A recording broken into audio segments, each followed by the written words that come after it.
In this lecture of today, we'll understand about the basics of financial management, starting with the introduction of Indian financial system. So first, what we'll study today is about the basics.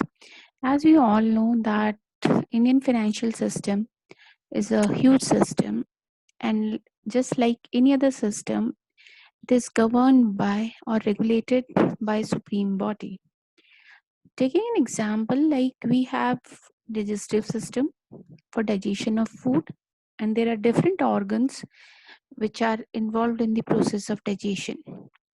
The process of digestion is governed by our mind ultimately. The various organs involved in digestion includes mouth, food pipe, stomach, liver, pancreas, small intestine, large intestine, and so on. So what we understand is any system is formed by the combination of various organs, and these organs they work in cohesion to perform a particular task. Just like digestive system performs the task of digestion of food we take, and the digestive systems or the organs of digestive system they are regulated by the brain. Similarly is the financial system. Financial system is a system which includes financial institutions, non-banking financial institutions, intermediaries, investors as the organs. With the combined and cohesive working of all, the task of the financial system, that is the circulation of money in the economy, is performed.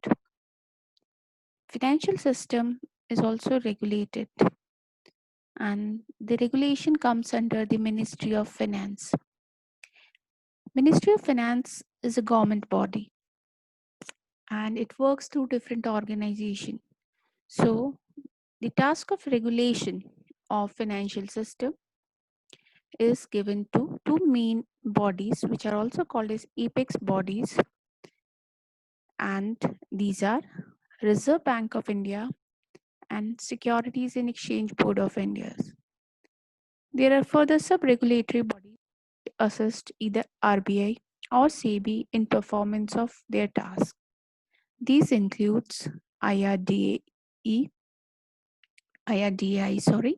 and AMFI. AMFI is Association of Mutual Funds in India, which regulates the working of mutual funds in India, and IRDAI is Insurance Regulatory Development Authority of India, which regulates the insurance sector in India.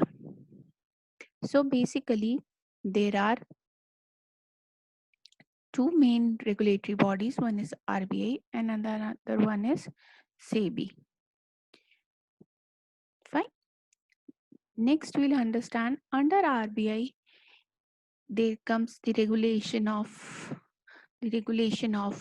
financial institutions, non-banking financial institutions, insurance, and funds. SEBI regulates the capital market of India.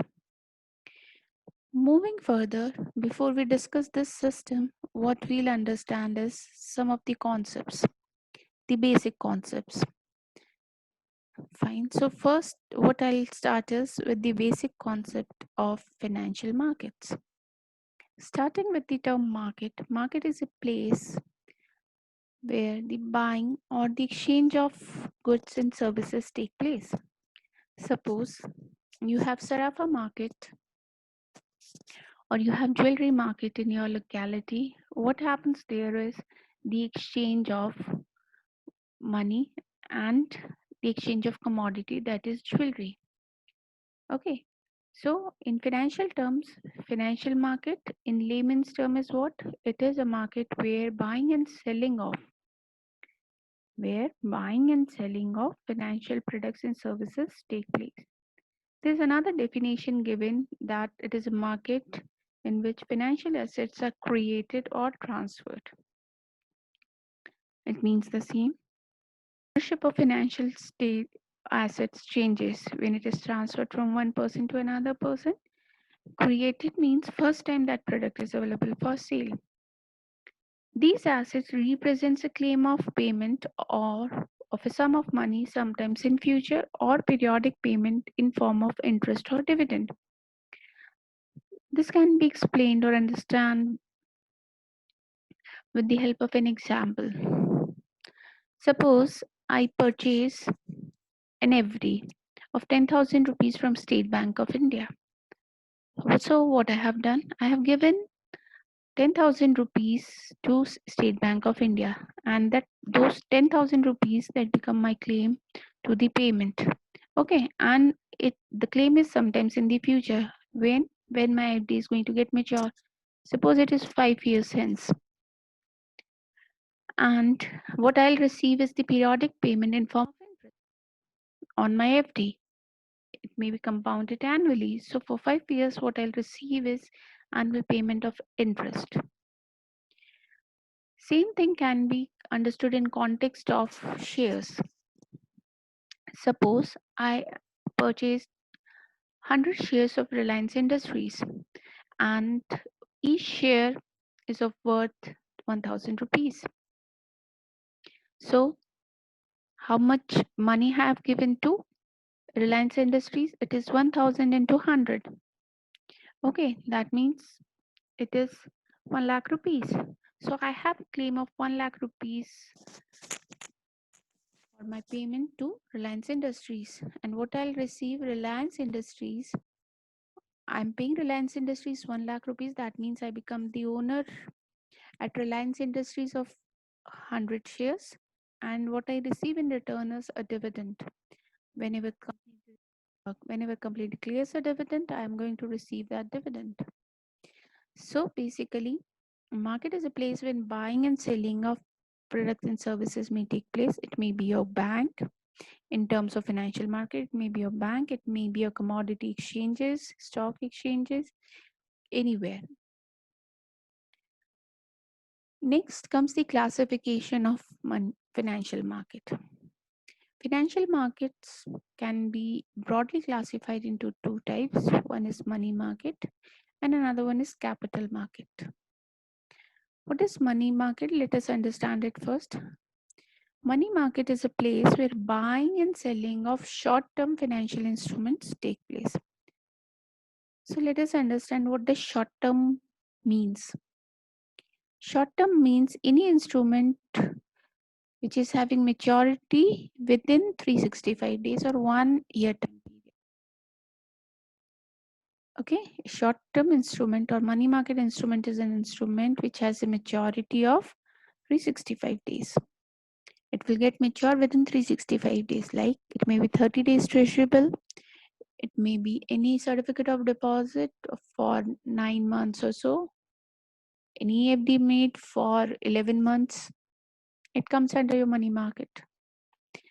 Coming to the capital market instruments are long-term instruments. That means the maturity happens after 1 year. For any practical purposes, long-term instruments are those which have maturity beyond 1 year time period. So capital markets are the market where the buying and selling of long-term instruments like bonds, debentures, shares, they take place. So the second category is capital market. The most important distinction between difference in the period of maturity, this we have already discussed. Period of maturity for money market instrument is less than 1 year and period of maturity of capital market instrument is greater than 1 year. One thing more you can add here is money market instruments, they can be further classified into two types.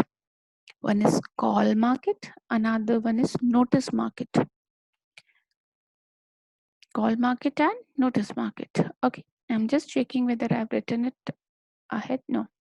So what is call market or call money? Call money is 24 hours money or any instrument where the maturity happens within 24 hours. It is money market or also called as call money market. Then what is notice money? Notice money is the money wherein the maturity takes place between 2 to 14 days. So money transfer between the banks, interbank transfer, they are call money and any maturity like 7 days treasury bills, 9 days treasury bills, they come under notice money market. So why we need money market? Like the main function of the money market is to channelize savings into short-term productive investments like working capital. Many organizations, they need working capital. Working capital is the capital for needed for shorter duration of time. So from where such kind of requirement of any organization is going to get fulfilled, it is through it is through if the investors invest in short-term or money market instruments, then only the short-term requirement or working capital requirement of organizations are going to get fulfilled. So the main function of money market is what? To channelize savings of the individual into short-term productive instruments like working capital. There are many types of money market instruments. Money we've already discussed. Treasury bills, market for commercial papers, certificate of deposit, bills of exchange, money market mutual funds, promissory notes. Talking about capital market, as we discussed earlier, capital market is the market for buying and selling of long-term financial instruments. So, what is the utility of capital market? They provide resources needed by medium and large-scale industries for their setup for long-term purpose.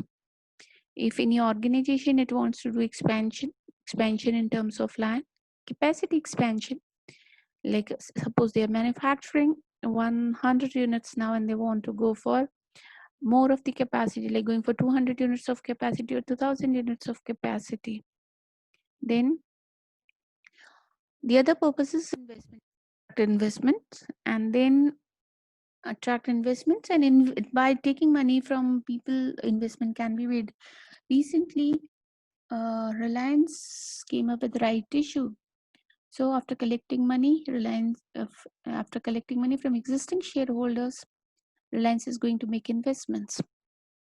Then the other purpose for which these capital market instruments are needed is merger and acquisition. If any organization is going for merger and acquisition, they need money. And from where this money is, like taking loans from capital market, issuing bonds, debentures, likewise. So this market deals in for long-term instruments and sources of funds. Considering the main activity, functioning as an institutional mechanism to channelize funds from those who save to those who need for productive purpose.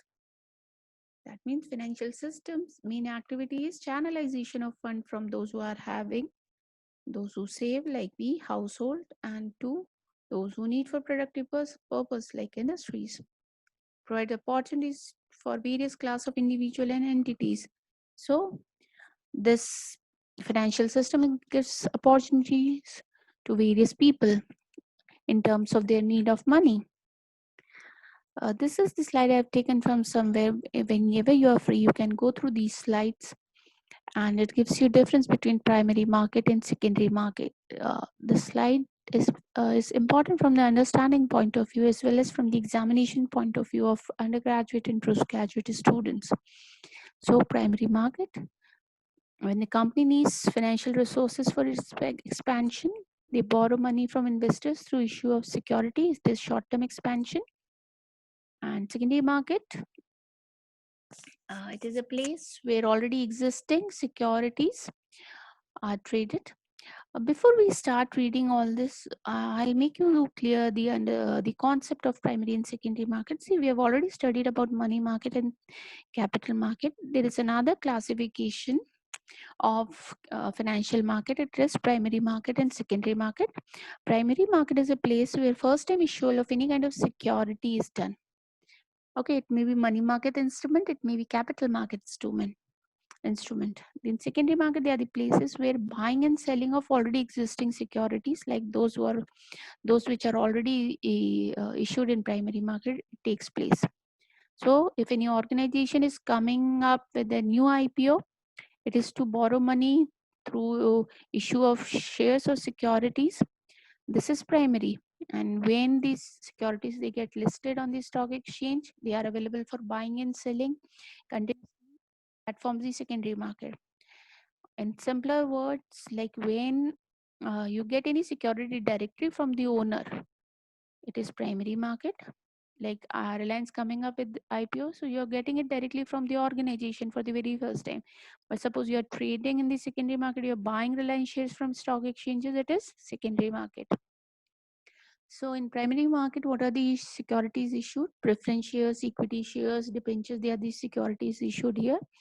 And securities like primary shares, debentures cannot be traded in the secondary market. Okay. Equity shares is issued by the underwriters and merchant bankers on behalf of company. They are the two mediators which are involved. One are underwriters. Underwriters are basically banks. If your IPO issues get unsubscribed or undersubscribed, underwriters take a call and they purchase all the issue. Merchant bankers, the commercial bankers in our case. Okay. So merchant bankers are the bankers who deal in the commercial aspect of banking. Every bank is a commercial bank these days. And here in the secondary market, the role of brokers or brokerage house comes into the picture. They are the mediators through which, suppose I want to purchase here, I need my demat account, and then suppose Carvi is my broker, I need to go through it and like that. Who can invest? High net worth individual, retail investors, employ financial institution, mutual fund houses, banks, etc., etc. They are the people who can invest here. And the retail investor, they need to trade in the secondary market. And it is one-time activity by the company, and it is a continuous activity. It helps in mobilizing funds for the investors in short term. So in this lecture, what we have understood the concept of financial system and financial markets. In the next, we'll continue understanding more concepts related to financial market. That's all for today, and keep learning.